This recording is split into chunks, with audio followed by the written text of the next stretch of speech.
সরকারি কর্মচারী এই মজলুম কর্মচারীদের দীর্ঘদিনের দাবি, দীর্ঘদিন সমস্যায় জর্জরিত এই শ্রমিক কর্মচারী, তাদের প্রাণের দাবি যে নবম পে কমিশন, সেই নবম পে কমিশন এই 15ই ডিসেম্বরের মাধ্যমে সেই পে স্কেলের ঘোষণা এবং সেই পে স্কেল যাতে বাস্তবায়ন হয় পয়লা জানুয়ারি থেকেই, সেই দাবি নিয়ে আমরা যে দীর্ঘদিন আন্দোলন করছিলাম, সেই আন্দোলনের অংশ হিসাবে আগামীকাল সকাল 9টায় কেন্দ্রীয় শহীদ মিনারে এদেশের সকল সরকারি কর্মচারীদের দাবি আদায়ের জন্য দাবি আদায় ঐক্য পরিষদ কর্তৃক আয়োজিত যে মহাসমাবেশের আয়োজন করা হয়েছে, সেই মহাসমাবেশ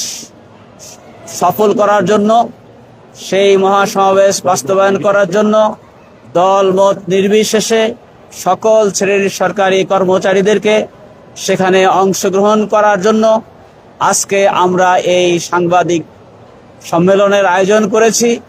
এই সাংবাদিক সম্মেলনের বন্ধুদের মাধ্যমে, আপনাদের মাধ্যমে আমরা দেশবাসীকে জানিয়ে দিতে চাই যে এইটা আমাদের কোনো দাবি নয়, এটা ছিল আমাদের অধিকার। আমরা 5 বছর পর পর সরকারি কর্মচারীদের পে কমিশন দেওয়ার কথা ছিল, সেই পে কমিশন আমরা দেওয়া হয় নাই, আমাদেরকে বঞ্চিত করা হয়েছে। 10 বছর পার হয়ে যাচ্ছে, আমরা পে কমিশন পাইনি। দীর্ঘদিন ধরে আমরা দাবি করে আসছিলাম এই পে কমিশন দেওয়ার জন্য, পে স্কেল দেওয়ার জন্য। এই সরকার একটা পে কমিশন গঠন করেছেন এবং সেই পে কমিশন সকল ট্রেড ইউনিয়ন, জাতীয় শ্রমিক কর্মচারীদের সাথে, সরকারি কর্মচারীদের বিভিন্ন অ্যাসোসিয়েশনের সঙ্গে, ইউনিয়নের সঙ্গে তারা মত বিনিময় করেছেন এবং একটা আমাদের যে প্রস্তাবনার আলোকে একটি আমরা আশা করেছিলাম একটি সুন্দর এই কর্মচারীদের প্রত্যাশার একটি পে স্কেল ওনারা ঘোষণা করবেন। কিন্তু দুর্ভাগ্য, আমরা যখন এটার প্রস্তুতি চলছিল, ইতিমধ্যেই ঘোষণা করা হয়েছে এদেশের আমাদের যিনি কর্তা ব্যক্তি, বিশেষ করে অর্থ বিভাগের যিনি দায়িত্বে আছেন, উপদেষ্টা, তিনি ঘোষণা করলেন যে পে কমিশন গঠন করা হলেও, এটা রিপোর্ট পেশ করলেও এটা এই সরকার সেটা বাস্তবায়ন করতে পারবে না, পরবর্তী সরকার সেটা বাস্তবায়ন করবে। এইটার পরে আমরা হতাশ হয়েছি। আমরা বিভিন্ন দাবি দেওয়া নিয়ে আমরা বিভিন্ন সময় স্মারকলিপি, আমরা প্রতিবাদ লিপি, সমাবেশ, মিছিল, মিটিং করছি বিভিন্ন জায়গায়।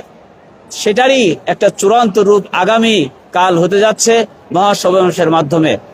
সেই সমাবেশ যাতে সফল হয়, দেশবাসীর কাছে, সকলের কাছে আমাদের আবেদন যে আপনারা সকলেই সেই সমাবেশে উপস্থিত হবেন। বিশেষ করে সাংবাদিক বন্ধুদের কাছে আমরা বলতে চাই, আপনাদের মাধ্যমে এ দেশবাসী যাতে আমাদের এই প্রাণের দাবির পক্ষে ঐক্যবদ্ধ হয় এবং বিশেষ করে এই বর্তমান সরকার যাতে আমাদের এই দাবি মেনে নেয়, এই ব্যাপারে আপনাদের যথার্থ ভূমিকা আমরা আশা রাখি।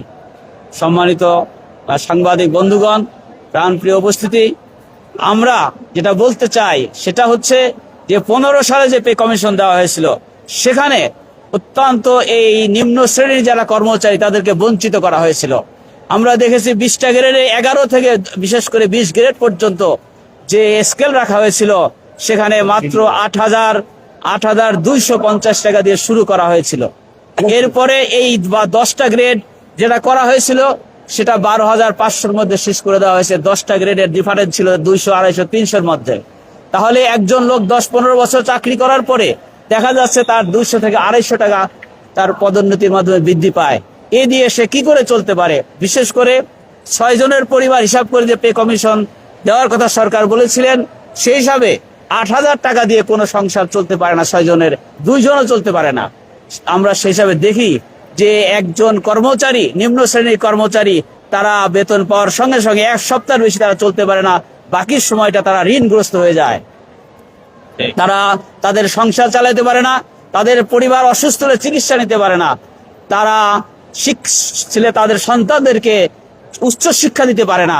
এই যে সমস্যাগুলি দীর্ঘদিন ভুগে ভুগে আজকে শ্রমিক কর্মচারীরা অত্যন্ত মানবতার জীবন যাপন করছে।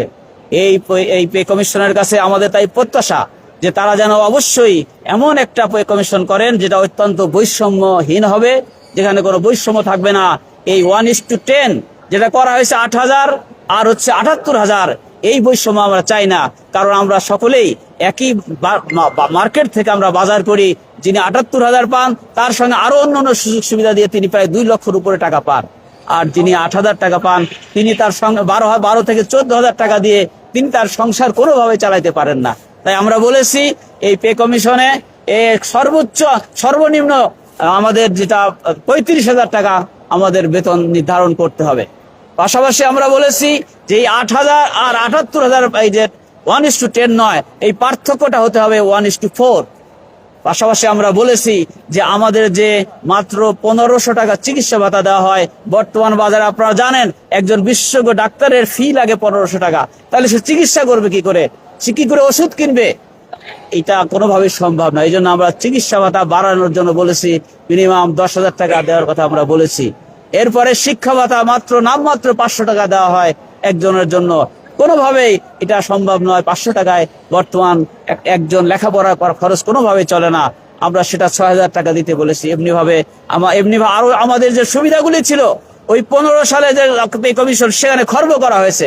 সেখানে আমাদের 3টা টাইম স্কেল ছিল, সেটা আমাদের খর্ব করে দেওয়া হয়েছে। সেই সুযোগ কিন্তু এখন নাই। অতএব আমরা বলেছি সেই আমাদের টাইম স্কেল আবার ফেরত দিতে হবে। সিলেকশন গ্রেড ছিল সেটা বন্ধ করে দেওয়া হয়েছে, সিলেকশন গ্রেড দিতে হবে। এমনি ভাবে যে সুযোগ সুবিধা আমাদের খর্ব করা হয়েছে সেটা আমাদেরকে ফিরে দিতে হবে এবং বৈষম্যহীন 1:4 পে কমিশন দিতে হবে এবং সর্বনিম্ন 35,000 টাকার এই পে কমিশন 15ই ডিসেম্বরের মাধ্যমে গেজেট প্রকাশ করতে হবে। এটা হচ্ছে আমাদের দাবি। সেই দাবিতেই হচ্ছে আমাদের মহাসমাবেশ। সুতরাং সেটা বাস্তবায়ন করার জন্য আমরা সরকারের কাছে জোর দাবি জানাই, যাতে আমাদেরকে এই দেশের প্রায় 22 লক্ষ সরকারি কর্মচারী যারা আজকে অত্যন্ত কঠিন অবস্থায় দিনাতিপাত করছে, মানবতার জীবনযাপন করছে, তাদের এই দুর্বিষহ অবস্থা থেকে বাঁচানোর জন্য আপনারা আর কাল বিলম্ব না করে অনতি বিলম্বে এই 15ই ডিসেম্বরের পূর্বেই গেজেট প্রকাশ করুন এবং 1 জানুয়ারি থেকে আমাদের এই পে কমিশন বাস্তবায়ন করুন। এই দাবি মেনে নেওয়ার জন্য আমরা সরকারের কাছে উদাত্ত আহ্বান জানাই। পাশাপাশি আমরা দেশবাসীর কাছে আমাদের পক্ষে সকলের সমর্থন চেয়ে আমি আজকে আমার কথা এখানে শেষ করছি। আসসালামু আলাইকুম ওয়া রাহমাতুল্লাহি ওয়া বারাকাতুহু।